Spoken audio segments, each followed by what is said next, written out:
it's all about winning. So, in earlier times, we used to hear that you get your business model right and manage with the talent, and you will be successful. But in the past few years, especially during the pandemic, the volatility situation has really taught us a lot. And that's where now the correct thing or right way to talk about business is that you need to have a strategy, you need to optimize cost, and then you need to hire and retain talent. If these three things are done right, each of the business would be successful.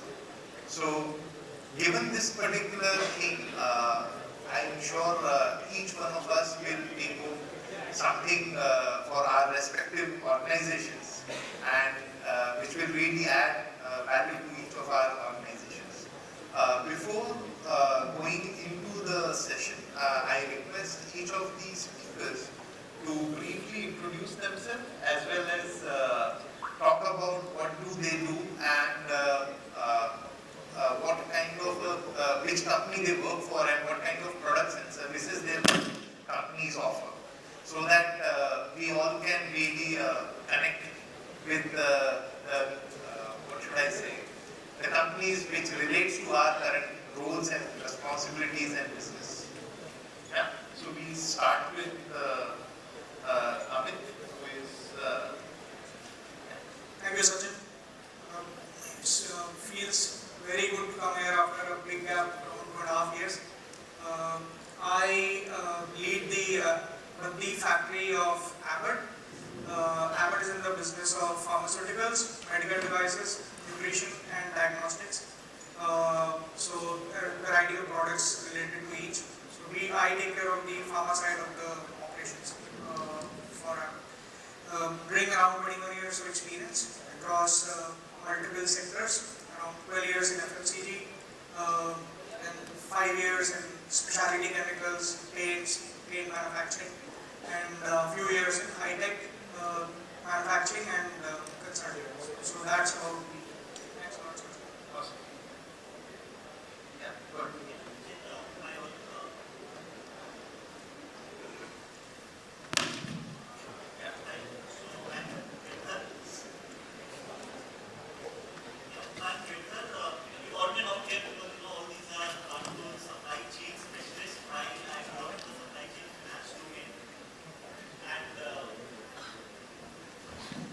Supply chain finance domain. So I head the supply chain finance product and anchor relationship part for IndusInd Bank.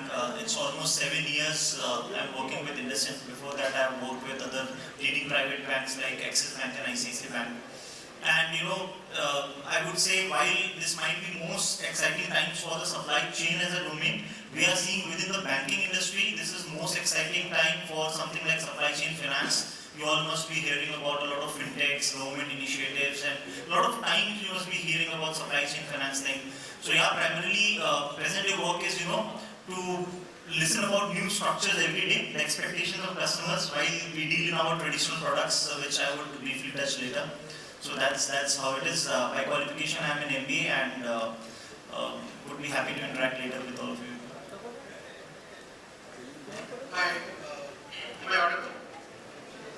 My name is Vivek, Sarbhai, and I look after supply chain and environment, health and sustainability for Thermofisher Scientific. Thermofisher Scientific globally is a $40 billion organization. And if any of you are vaccinated, I think most of you would be vaccinated. Actually, Thermofisher is in your body. So that's the liquid you see in the vaccine. That's made for any vaccine, anywhere in the world, whichever vaccine you have used. Across the world, Thermofisher has helped in developing the vaccine and manufacture it, and as well as distribute it. So and we have got most of other businesses. In a simple word, I have to say that anything to do with science at any stage of your life, Thermofisher has a product or a service around. Hi, good afternoon everyone. My name is Sandeep. I work for Indus Limited as strategic sourcing head. Indus is the second largest tower company in the world. And till November 2020, there were two organizations, Indus Towers and Bharti Infratel. So in November 2020, both organizations joined together. And in India, telecom is divided into 22 telecom circles, and Indus Towers presence is every nook and corner. We have 184,000 sites, and each site is a small factory in its nature. So every site is unique. So that is the introduction for Indus Towers. Good afternoon, everyone. My name is Vipul, and I'm currently associated with Polycab India Limited. I'm into this mad world of supply chain for more than 22 years now, and work with automotive, FMCG, retail, alcohol, and right now into FMCG industry. So, which is both industrial with cables and wires, as well as consumer goods with fan, lighting, and all that. Happy to interact during this session. Hello everyone, my name is Anirban Basu. I work for a company called Dalmia Cement Bharat, which is one of the largest cement organization in India. I have about 24 years of experience. Large part of my career was in CPG and FMCGs. For the last 3 years I was in the cement to get a flavor of what cement is about. And it is an absolute pleasure to be back in this particular format and look forward to our sessions. Thank you. Hi, good afternoon everyone. This is Sandeep Kulkarni. I work as a Chief Supply Chain Officer for Tata CLiQ, part of Tata Group. Tata CLiQ is a B2C pure play e-commerce company, and we deal into luxury, fashion and lifestyle, beauty and electronics. Thank you. Good afternoon everyone, I'm Prakash. I head marketing and customer at Mathur.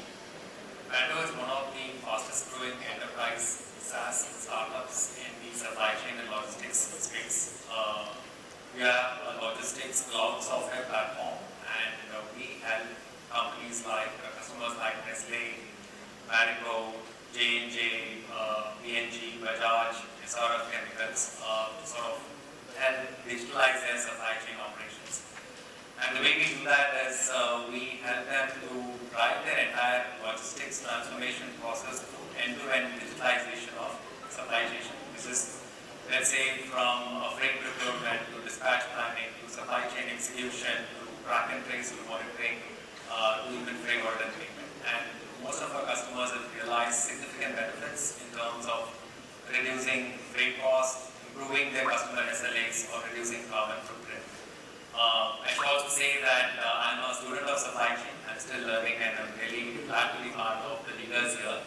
And whatever I'm going to share here is whatever I have engaged with our customers as part of my role. And my role involves understanding their challenges and figuring out how technology can help solve their challenges and drive supply chain transformation. So I'm going to share some of the stories that I've learned from the customers, and so glad to be here. Thank you. Last in the queue, I'm Sachin. I lead procurement and supply chain function for Dorf Chemicals. It's a specialty chemical company with more than 500 plus patents globally, and a very complex supply chain because we supply additives for oil and gas sector, some high performance coatings, some specialty chemicals which goes into pulp, paper and disinfectants companies. We have a very complex supply chain of 6,500 SKUs and close to around 800 different raw materials. We have 7 plants in India, 3 in US, 2 in Brazil, and rolling operations in Europe. Happy to be part of this particular discussion, which centers around winning in the terms. I think by now you would have get a clue that we have not only people from brick and mortar industries like me and Anirban and Girdhar, but we also have new age businesses on this particular dais with me, who are representing software industry, telecom industry, as well as the scientific or let's say Thermofisher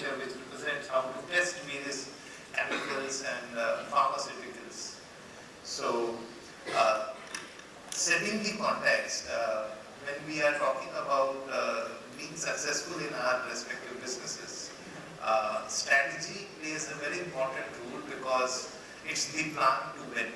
And when you are talking about plan to win, you need to really use or get the market context right. And we have with us Prakash, who calls himself the student of supply chain, to share some of his experience of how organizations have gone about building agility and robustness, especially in the context of being faster to react to the market changes. Thanks, Sachin.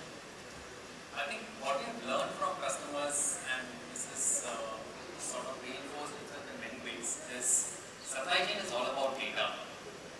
The more data you have, the more context you have, the better the decisions are in a sense. And I think to build agility and, am I audible? Is it okay? Thank you. To build agility and resilience that we're talking about today, I think the first step is whether this data is digitized. I think that's the journey that most of our customers have embarked upon, because the moment you have digitized, then you have data points that you can use to sort of predict your demand. You have data points to sort of sense and respond better to the realities in the market, and especially in today's world, I think we are used to disruption being the norm. It could be geopolitical, it could be a pandemic, it could be any of the disruptions we have seen in the last 18 months, and I'm sure it's going to be the norm for the years to come.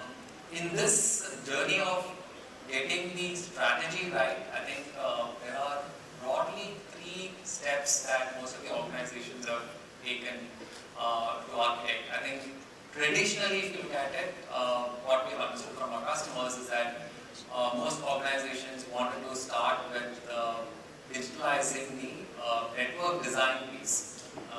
I'm sure some of us here could relate to solutions like Lamasoft, in which probably would have started the journey in terms of looking at what is the optimal network we can design for, right? That sort of lent itself or translated itself is, okay, the next frontier for us to conquer was the supply chain planning part of it. I think a lot of investments were poured into the supply chain planning solutions.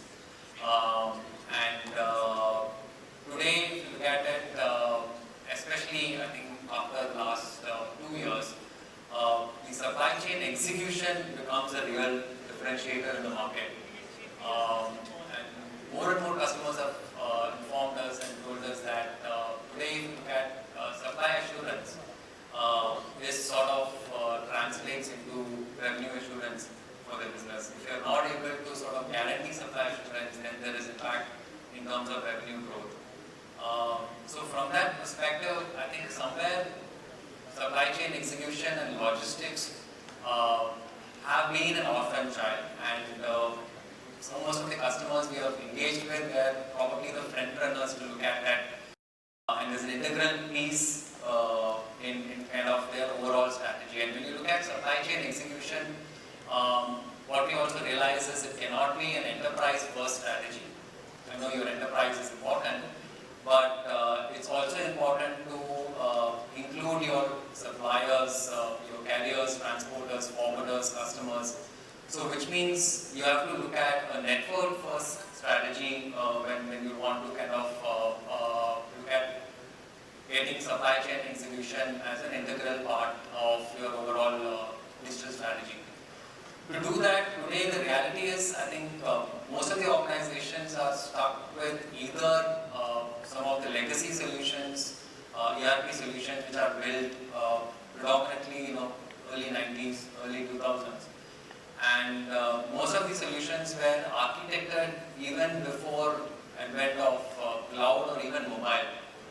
And the kind of user experience that is there, the kind of contextual relevance to today's reality are very different from the way the solutions were architected for.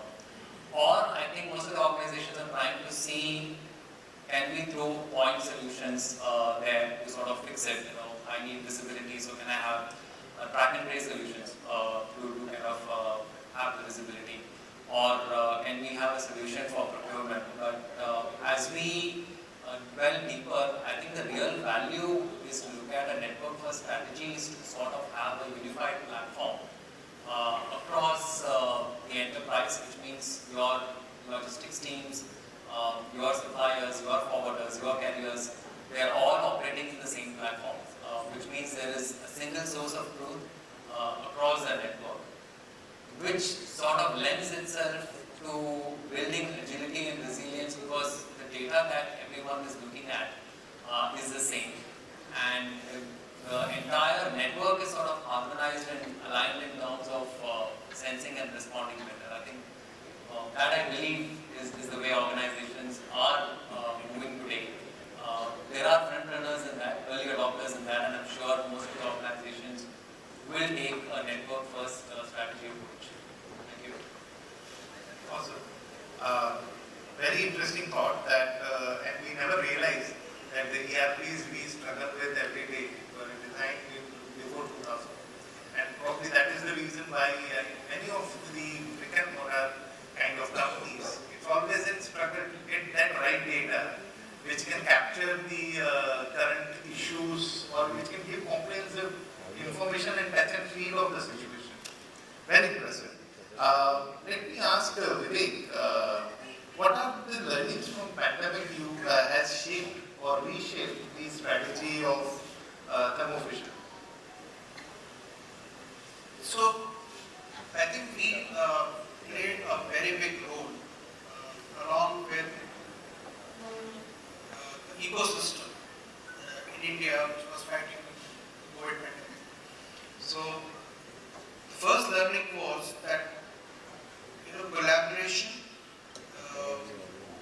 is not just an internal ambition or endeavor. It has got great opportunity if we start to collaborate externally. I think that was the first learning with Thermofisher Act. I think the second one for me was that we have to get out of this cliche definition of agility.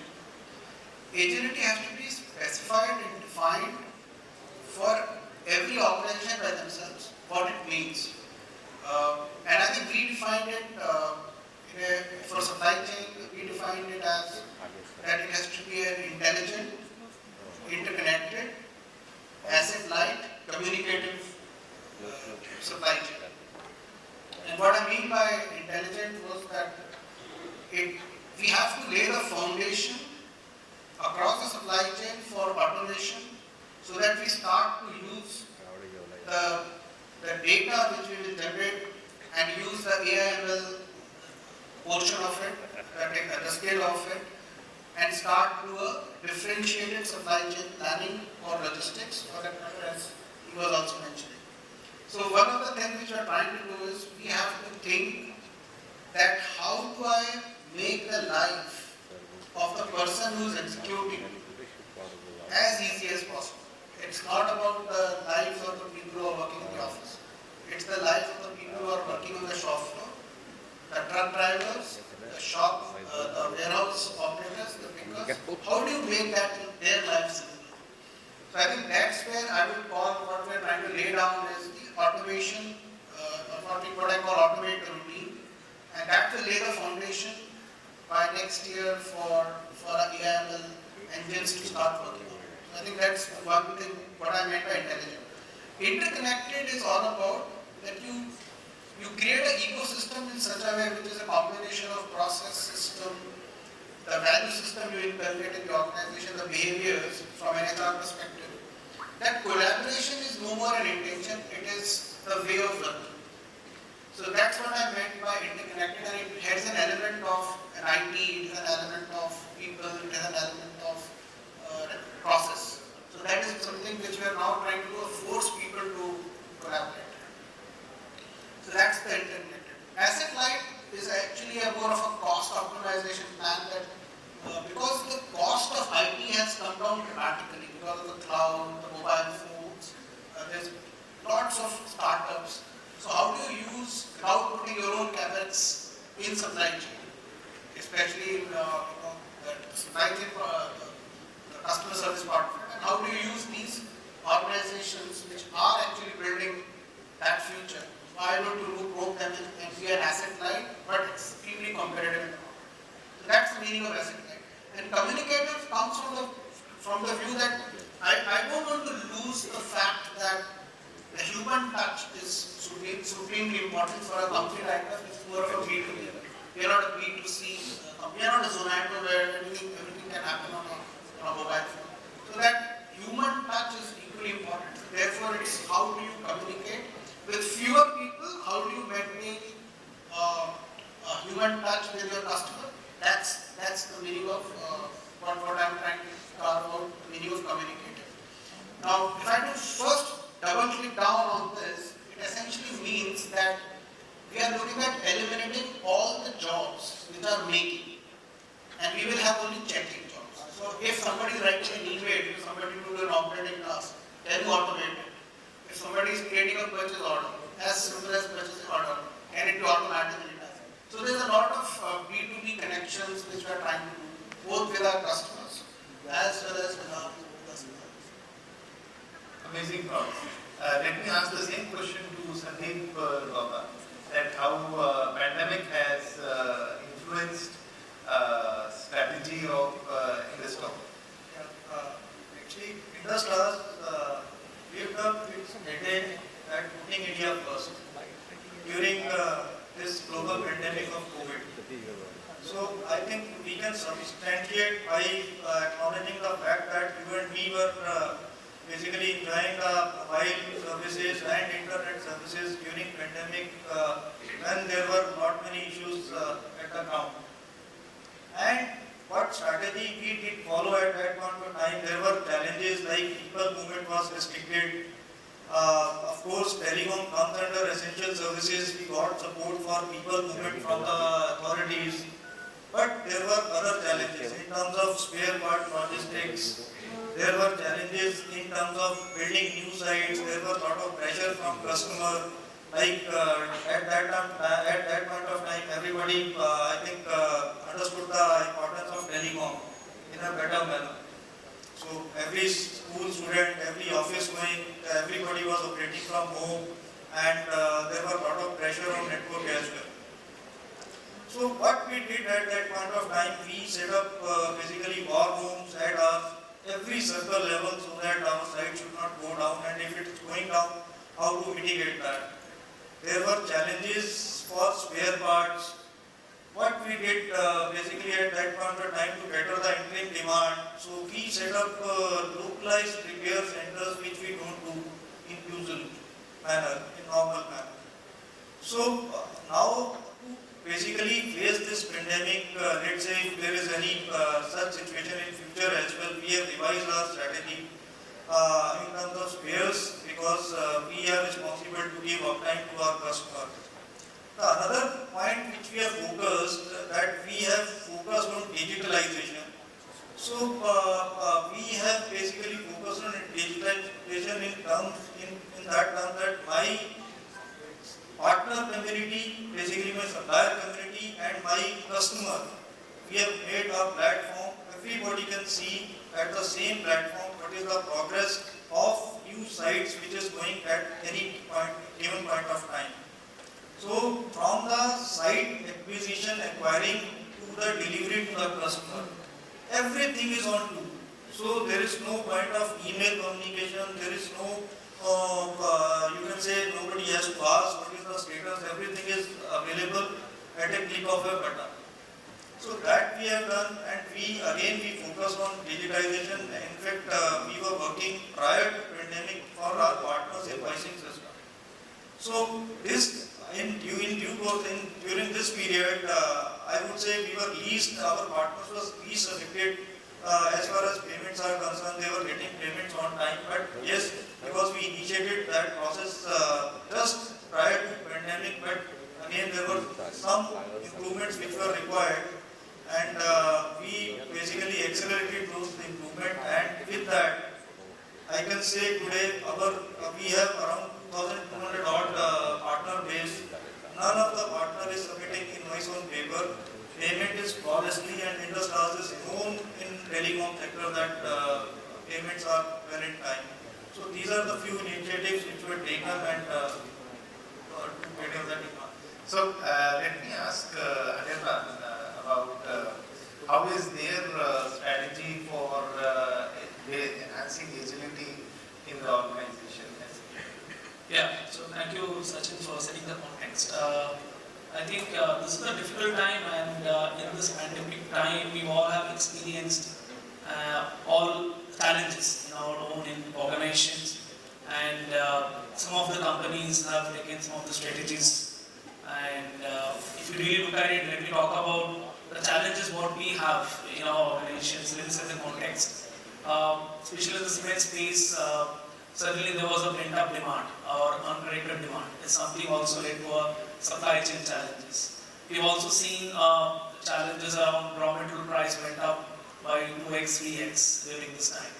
We've also seen what we all have experienced in terms of the shortage of drivers, the manpower, cost of inflation in terms of the rise in fuel price is something all we have experienced.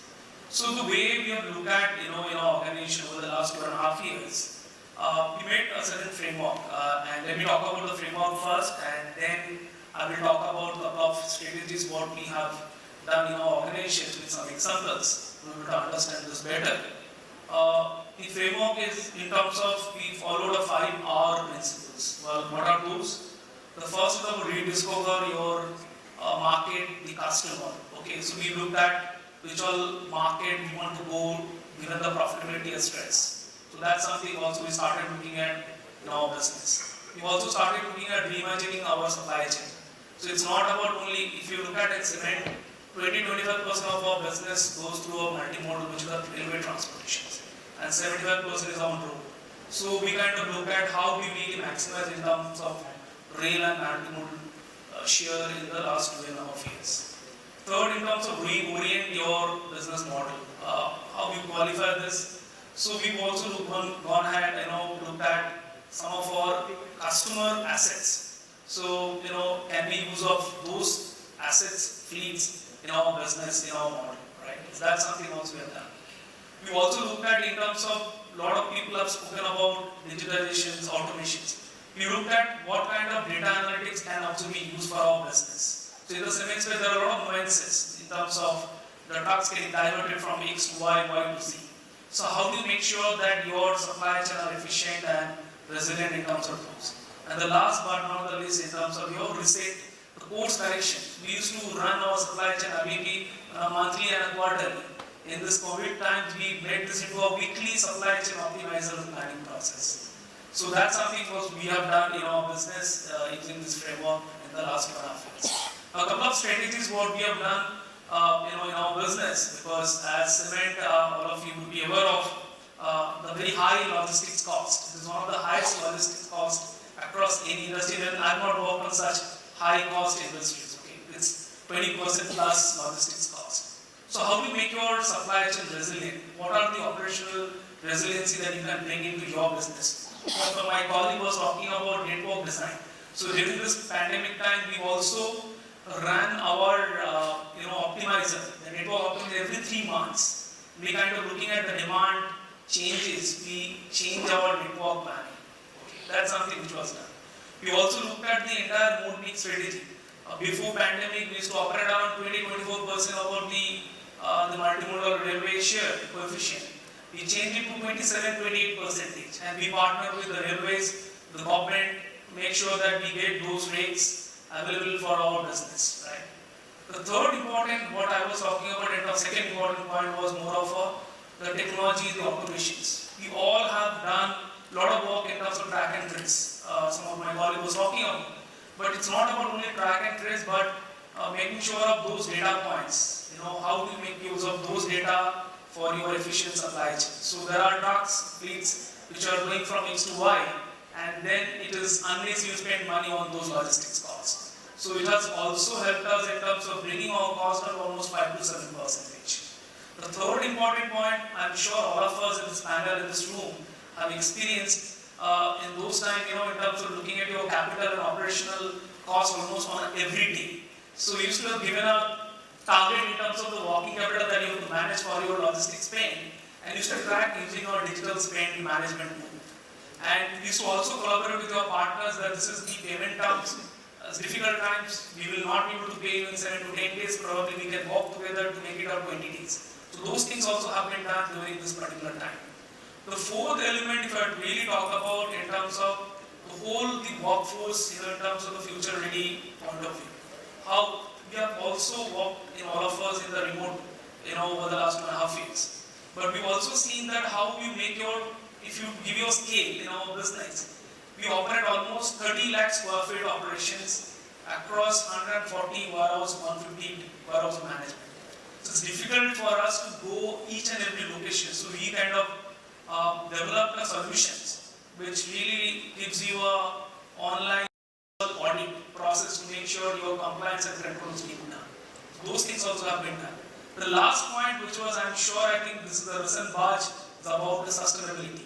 So if you look at it, the rise in fuel cost and also in terms of all the other associated costs, it is a high time we have started looking into in terms of the alternate fuels. So we started using CNG, LNG, and also increase in our mode mix, which I spoke about in the earlier time. So if you to look at it, all those strategies have really worked out. Some cases we have got the benefit in terms of a 5 to 7%, but in some cases more than that, we are able to reach out to our customer on time. So if I really talk about, to sum it up, building a resilient, agile supply chain is a journey, right? It is not about a one day, one stop solution. It will be a continuous process. Some of the processes, some of the solutions we have tested in this last 1.5 years, it did not really work for us. We had to change and went back to our origin. So that's what I had to say on this points. Thank you. Let me ask the same question to Amit, that how you have built agility in Abbott. Actually, I think disruption has taught us two important things. One is, as everyone touched upon, agility. Second is predictability. How do you predict what is going to happen? So we are in a regulated market.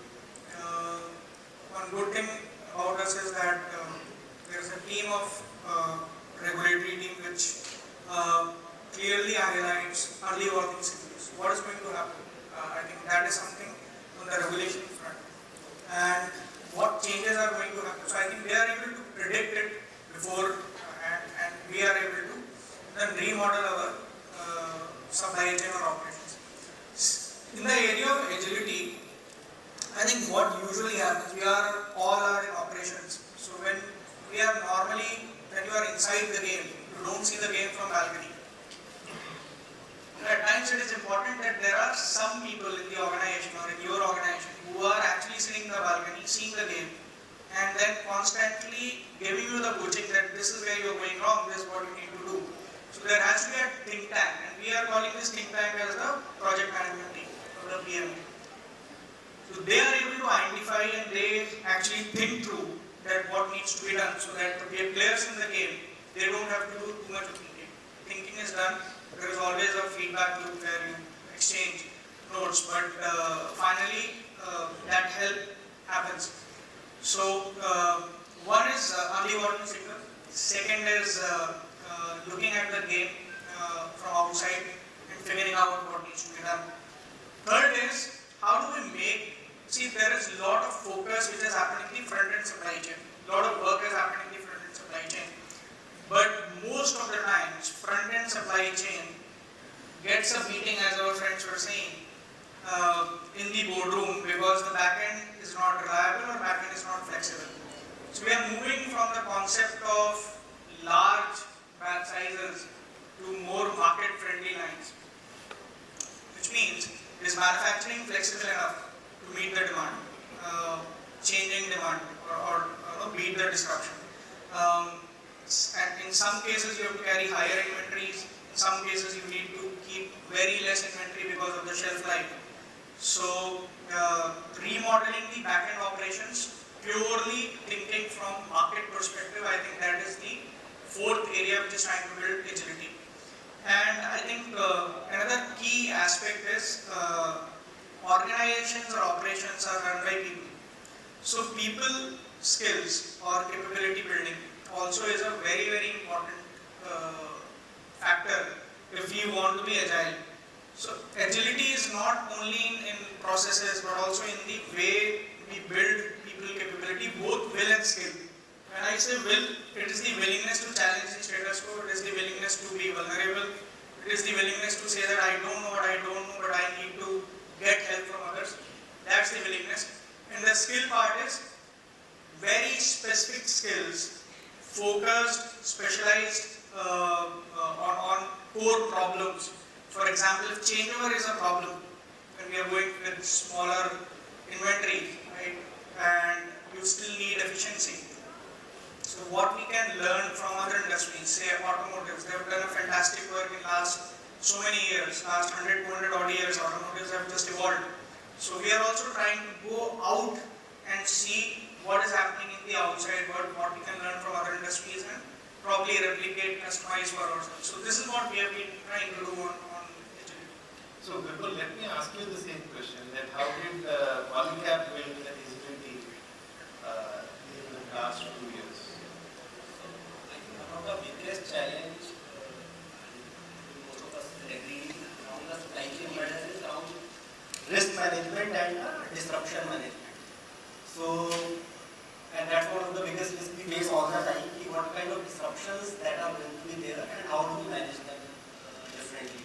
And that's where agility or the resilience comes in picture when the disruption comes in. And in India, I think somewhere we are tuned to the speed breakers, especially on the Mumbai roads, in the monsoon we know how it is. So we somewhere that mindset in Indian culture is more there to manage disruption. And there are different kinds of disruptions. Let's say there is a demand side risk or a demand side disruption, whether the demand can go up or demand can go down. As well as there are other disruptions related to demand in terms of technology obsolescence, or in terms of, let's say the customer we are not able to get the right customer acquisition. So there is a kind of demand side disruption, and then there is a supply side disruption in terms of quality, in terms of supply management, in terms of, let's say, distribution, transportation, logistics, all kind of disruption is there. So the whole idea is how do we make a disruption calendar. So all the time we are taking one or the other action around these disruptions.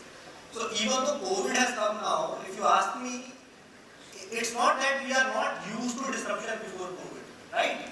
So there used to be floods in India, in one part of the country or the other part of the country. There used to be some other issues related to CA or XYZ. So in one part of the country, so let's say Northeast is having some other problem, Kashmir is having some other problem. But yes, at the time of COVID, whole nation is in problem at the same point in time. And it is not a supply side risk only, the demand side risk has also come in when COVID has come in. Generally, most of the disruption we see is from the supply side risk. But when COVID came in, I think it is more both demand side and supply side risk. And hence it is even a bigger risk.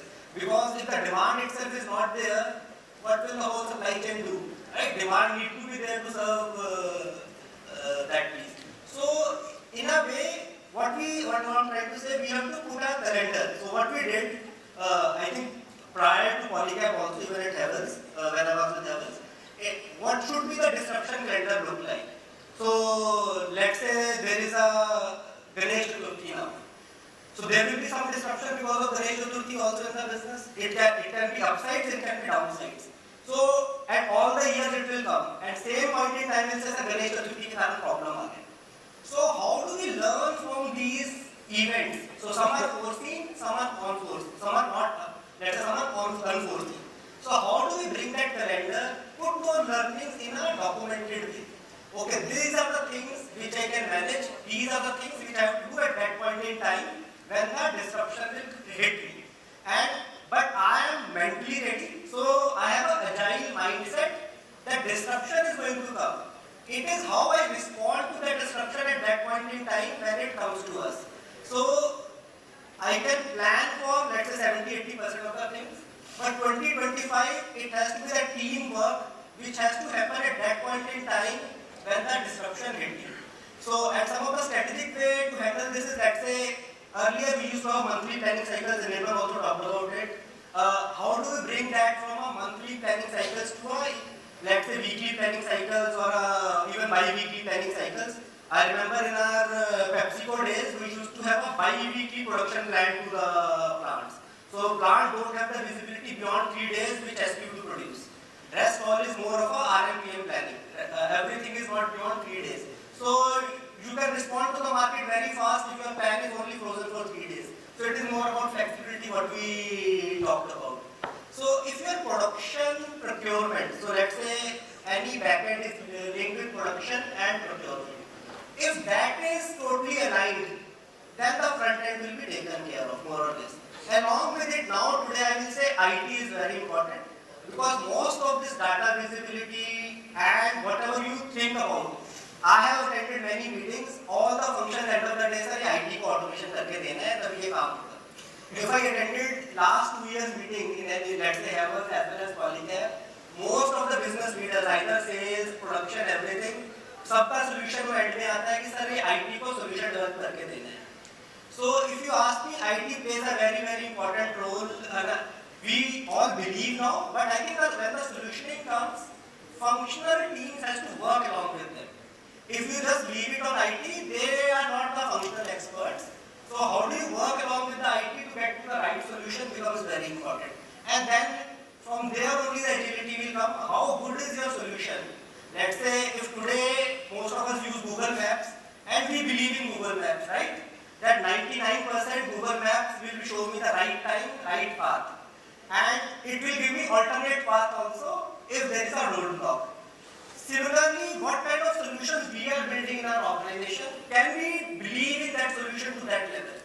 The way we believe Google Map, can the whole organization believe in the solution what we make as an organization कि यार मेरे यहाँ भी ये solution 100% चलेगा. Generally, half the time we have seen, if one function is believed on one solution, the other function is not believing on that solution. They must have done this for their own organization, own functional or departmental goal.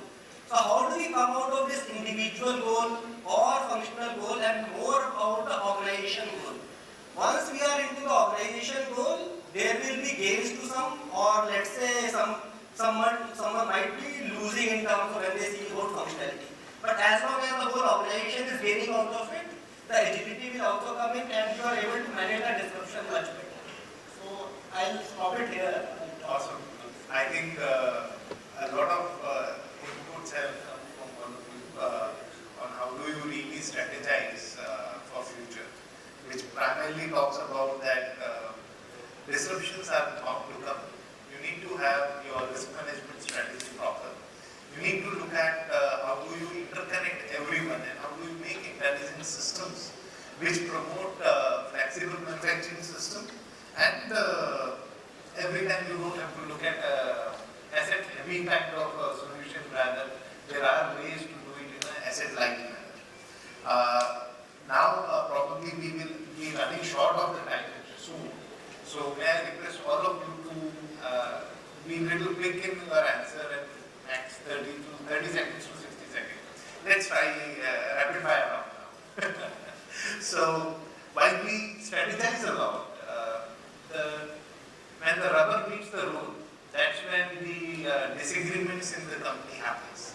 And probably this is the most interesting part of today's session, wherein I want to hear various companies' experiences that how do they handle that kind of situation when you have to really go to the business stakeholders and give them the bad news. So let me start with Vivek, that how do you handle this kind of situation in your company? So, the problem of bad news is that in what time horizon you are talking about it. So if it's a sudden bad news, it's, let me say, a surprising bad news, then you will have to be at the receiving end. You can't escape that. But if it's a problem which I think Amit was also alluding to, that you are seeing a problem in future, that means you are giving the most capable part of your organization, which is your core team or the team which is running the business, ample time to plan around it and mitigate that risk or mitigate that bad news. So I think it's if it's a bad news suddenly just happen, and if it's not a force majeure, I mean you will get the receiving end as simple as that. The way we try to do that is that we have a sales and operations planning, some organizations have got integrated business planning process, which actually ensures that almost all things which can go wrong because the headwinds to the business are seen and mitigations are planned, resources are allocated, investments are done, so that you can avoid those headwinds whenever they strike you. So that's a process we take place. As far as the bad news in the interim or in the immediate period is concerned, I mean it has to be driven through more of a leadership style of an individual. My style has always been that empowerment, everybody wants to come to office and feel free to do things and take decisions. But empowerment is not a cheap thing. Actually, you have to give it back in terms of accountability. So you empower your leaders, but you have to take the accountability in return. And I think that has worked with me in my career so far as a leader of function very well. So I haven't faced too many surprises where I had to go and face my boss and had a dressing down, so to say. Let me ask this question to Amit. How do you handle this kind of situation? So I think there is a process, as Vivek said. We also have a process where we say these are the risks, these are the opportunities, and you see the risk 3 months out, 4 months out. If something suddenly comes, then you cannot do anything about it. You've not foreseen it. The pushback which can come is that when we called out the risk 3 months in advance, why didn't we look at those risks? So that problem is always there. But I think if as I said, early warning signals, I think as we have faced this disruption, I think we have become more mindful in understanding those signals and then putting it there on the deck of risk and opportunities and calling it out straight, ahead of time. If we do that, I think we are actually avoiding the big bad news surprises, but still it will happen. And I think it is important to call it out transparently rather than trying to solve it on your own. One important thing, as I said, vulnerability, that's a skill. You don't know what you don't know. And if you don't know something, raise your hand and say, this has happened and I need help. So asking for help sometimes is a sign of strength and not weakness. And I think that's important for us as leaders. Awesome. Let me ask, so when we are talking about cost, how does supply chain financing adds value to the overall cost optimization effort? Because not many of the companies might be practicing it.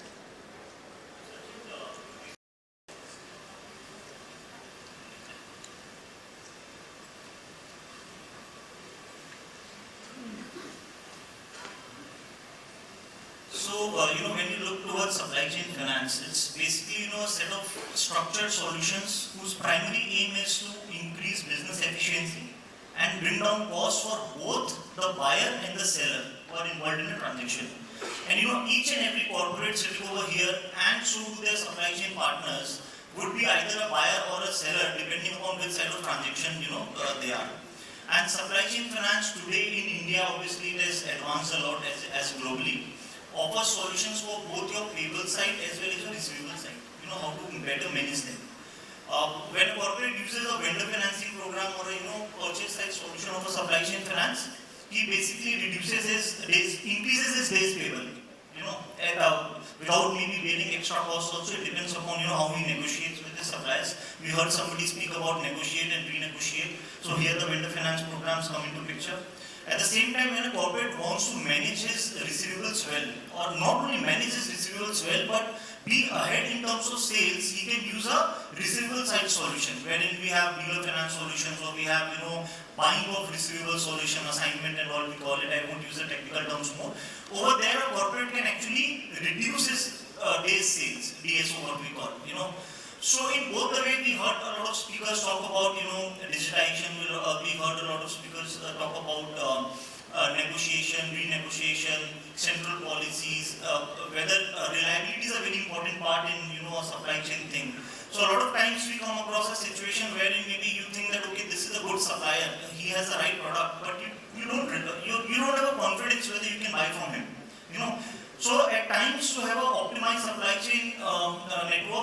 to outsource a few things. So as a corporate, you need not worry about whether how that supplier would be funding his entire network, but you can give him a helping hand by leveraging on your balance sheet, providing him a bill discounting facility, while still not taking risk on your book. It won't be a on balance sheet. So nowadays, there are so many structures which are off balance sheet for a corporate, don't qualify as your loans, at the same time, help your suppliers. Just in time was something which we used to hear in supply chain conferences long back. But I think nowadays nobody's talking about just in time. Those are well established. Now, I have not heard it, Amit, because it's very old. Now everybody is more relying upon reliability, whether he would be able, and that this we have seen in the pandemic times.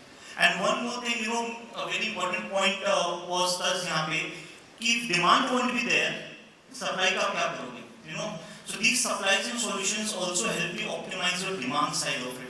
In pandemic, we saw when the pandemic started or was about to end, the first phase, second phase, markets में collections were very tough, So your dealers wanted to sell more, but they are not able to because you are asking cash from them. You have said that I have exhausted my credit limits, I cannot give you more. But he wants to sell. Here came the finance solution and optimized your sales side. That okay, we will structure a solution wherein they will get some extra credit period. You start supplying. So corporates, banks, suppliers, dealers, for different solutions, everybody sat together, they found out certain solutions and move forward. So that brings me to the next question to Sandeep Kulkarni to share a Tata experience on how did they really work about improving their forecast and building the value-driven demand starting. Thanks again for the question. So in typical e-commerce company where it's B2C and like B2B, there are two costs that are extremely important. One is the cost of holding your own inventory. And that cost is having your own warehouses or renting your own warehouses. And second cost comes from the fulfillment. How fast can you fulfill the order to the customer without incurring a very high cost. Right? So we also faced with this question. Typically, it struck us very hard in pandemic where the costs were high but the business was low. So one thing that we did in warehousing is earlier we used to have a fixed cost of warehousing. We used to commit, let's say, certain manpower and certain space for 6 months or for a year, and we started beginning of the year. From that, we switched to the pay per use. So now, as you all know, that the e-commerce companies have typical lows and highs throughout the year. You have a 26th January sale, then you have end of season sale in, let's say, June, July, then you again have a sale in your Diwali period, and rest of the period is probably BAU or lesser than BAU. So our warehousing cost, the pay-per-use model, we could align the cost of holding our own inventory with the cyclic nature of the business, right? So that we could optimize our own cost by holding our own inventory. The second way of second cost optimized was to fulfill the order faster. Now it depends on how close your inventory is placed to the customers. In closer the inventory to the customer, faster you could fulfill, right? Again, you could bring back the undelivered item and light it up again on your platform. So inventory visibility also increases, your losses, pilferage go down. And to do all this thing, to place the right inventory at right place is something that we could do with the help of AI and analytics.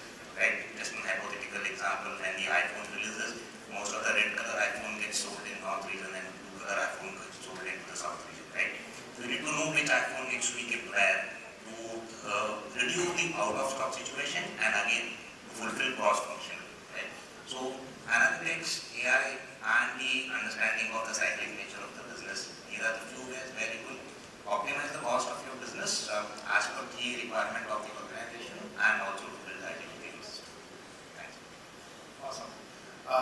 Let me ask the similar question to Vipul on how do they bring in accuracy in their forecast accuracy. First of all, forecast is never going to be accurate, right? That's important. So the way we believe is we are more replenishment driven and less forecast driven as an organization. The philosophy we follow is we replenish to the demand.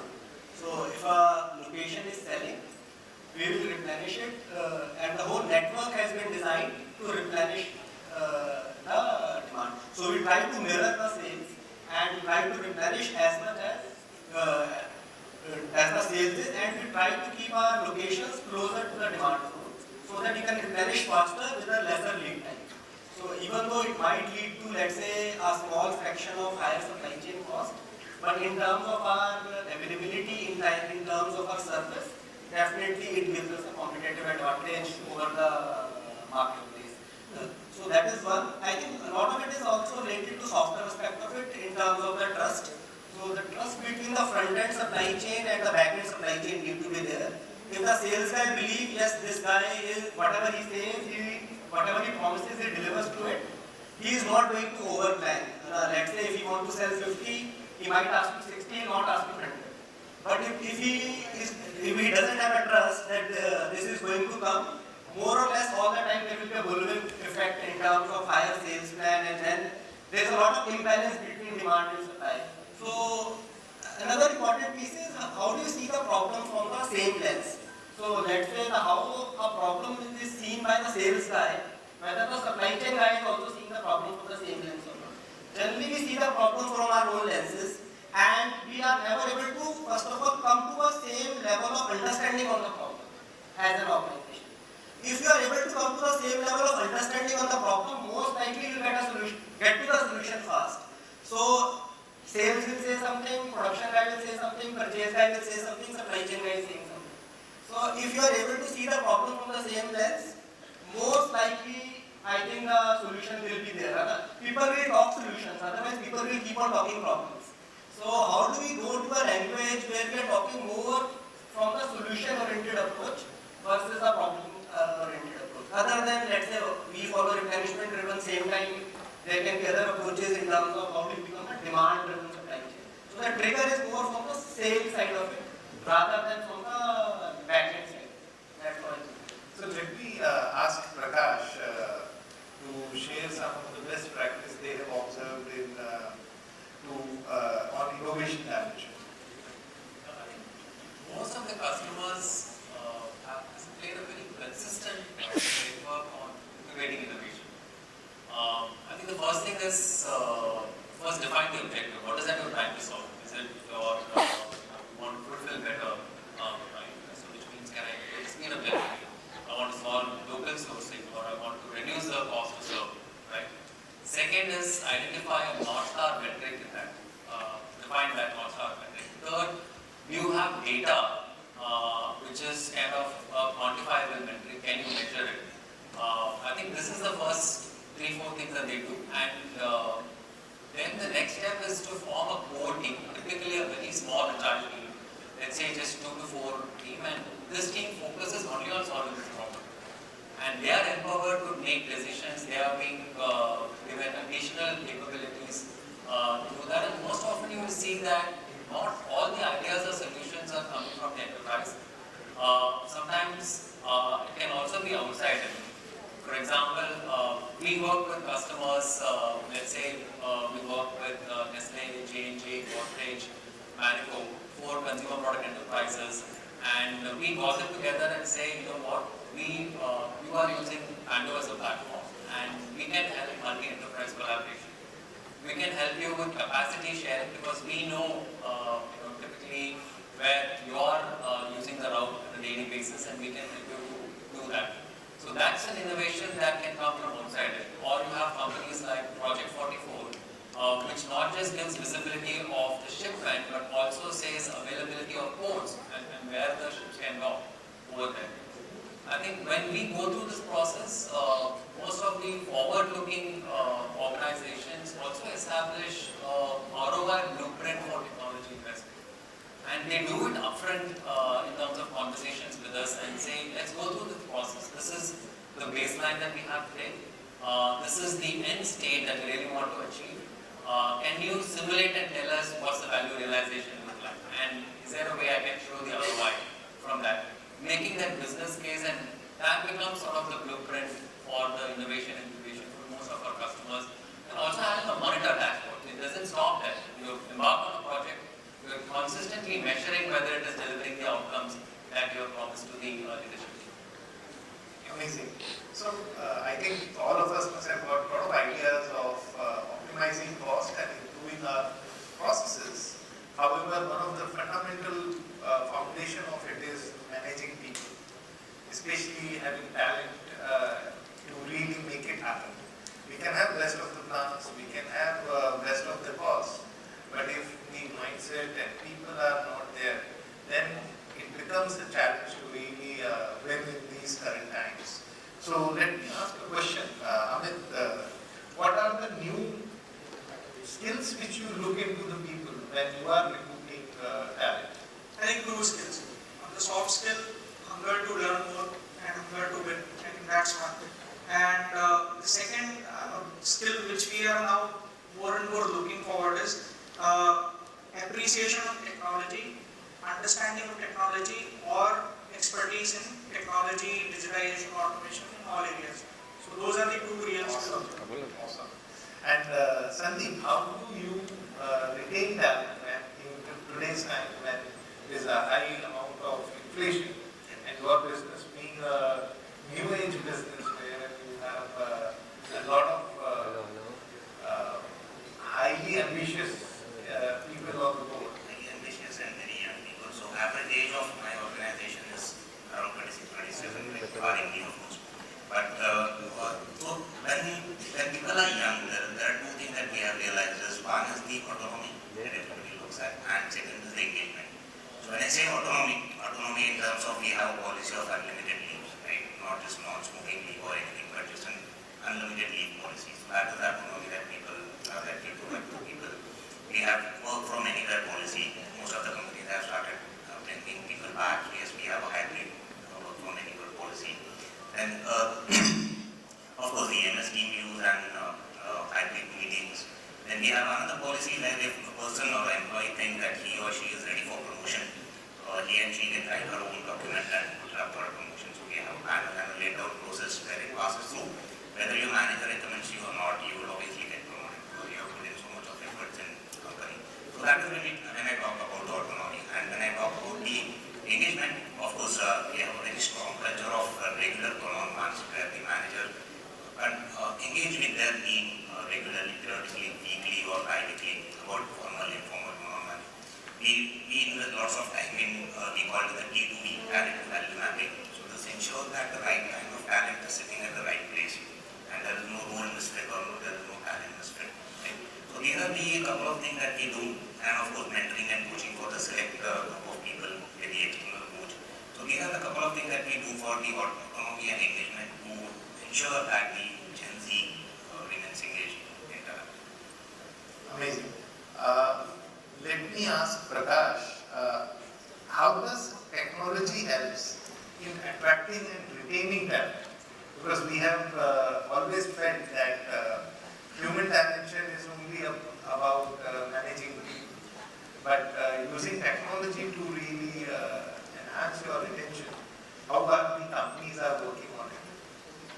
Absolutely. Any technology enablement or the purpose of any digital transformation is to just empower the teams. And we have seen this across our customers, people who have driven transformational projects, be it logistics leaders, supply chain leaders, have got promoted, have moved into larger roles in different organizations by showcasing their work.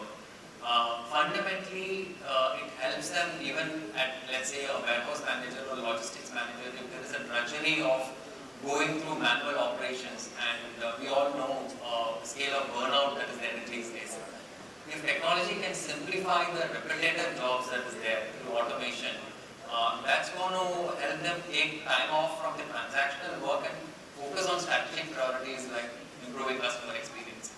So I think most of the organizations today realize that technology is about empowering teams, and they make them the true heroes of the project. By showcasing them as heroes, I think there is a very clear ripple effect across the organizations, across levels.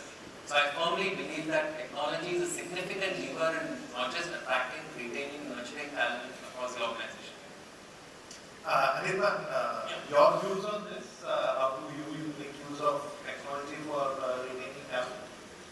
Yeah, so basically, as I spoke about, technology has really helped us, especially in the pandemic time. If I really talk about, especially in the context of the transport management solution, which is not about only on track and trace. We did not limit ourselves there. We also looked at beyond in terms of how do you make use of this information for your, to prevent leakages to your business, and how do you ensure that you bring efficiency to your, and therefore, the talent who has the mindset and appetite to really grow on those technological aspects is something going to be the key as we speak. And the third element, if I really talk about Sachin, I think the overall, there are various solutions what we have in our system from a technological side. It's not about deployment of technology. It's important about looking at those KPIs tracking. So there are two KPIs. One is the input KPI, one is output KPIs. We all normally tend to invest on the technology and tend to miss out on the bigger picture. It's important to look at how your KPIs in terms of what we intend to achieve is really working. If it is not working, you have to really go back to the drawing room and come back again with the new solutions. So that's what my thought is. Mr. Gauba, Sandeep, what is your take on technology for retaining talent? So basically on technology, basically we have linked technology to 3 KPIs. And what we do, basically we understand that there are 3 pillars of any organization. One is customer, another is people, and the partner. So we basically, these 3 are the pillar, and we try to drive our technology, our end result for these 3 pillars to make them stronger. So of course, customer will be demanding, and customer we have to deliver the things. But the people pillar, basically within the organization, we focus a lot on that. We basically drive many things within the organization. And to be very frank, and I am proud to say that we have basically won Gallup Award 9th time in a row. So that is because of the focus on people. And of course, partner, as I have explained earlier also, so everything is on digitalization, and we are focusing, like 5G is the talk of the town. So we are gearing up further to strengthen that technology so that we can deliver before launch of 5G, and we are working with our partners for collaborative product development technology so that we can work together and we can deliver the things in a better. Interesting. So let us see if there are any questions from the audience.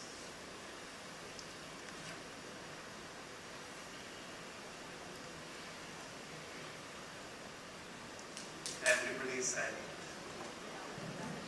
Any questions, ladies and gentlemen? I'm going to request you to please raise your hands and we'll have the mic passed on to you.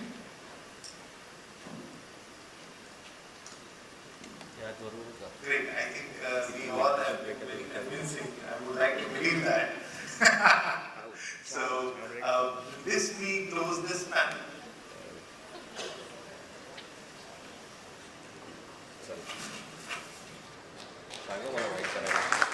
Now to close, and I'm going to request all the panelists to please remain on the stage. Because first up, I'm going to request our session moderator, Mr. Sachin Mathur, to please present a token of gratitude to all your fellow panelists as well. First up, to Mr. Kumar Saxena.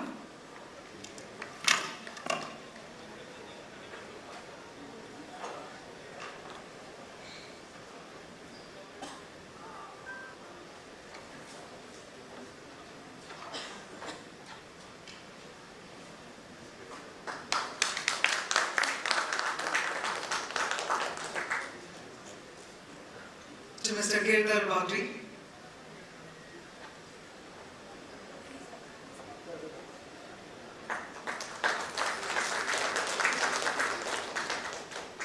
To Mr. Vivek Sarbhai.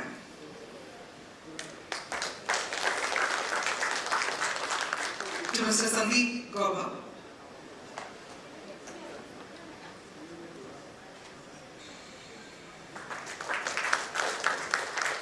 To Mr. Vipul Aggarwal.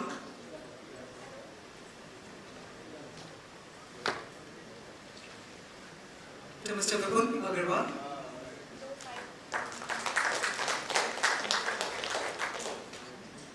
Mr. Anirban Basu.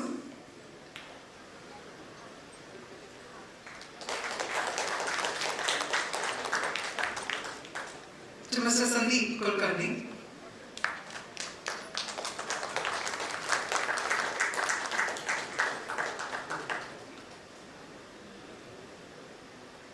And to Mr. Prakash Ramnath.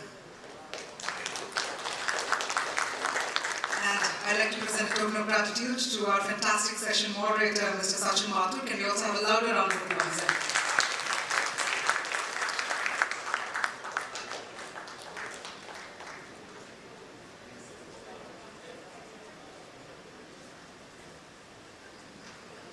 Well, as I invite all our panelists for one final group photograph, ladies and gentlemen, let me inform you that after this, we'll also be having the next leadership panel on network design for greater agility. So that's going to be the theme for our next topic. So please be seated. We'll get the next session started in just a couple of minutes.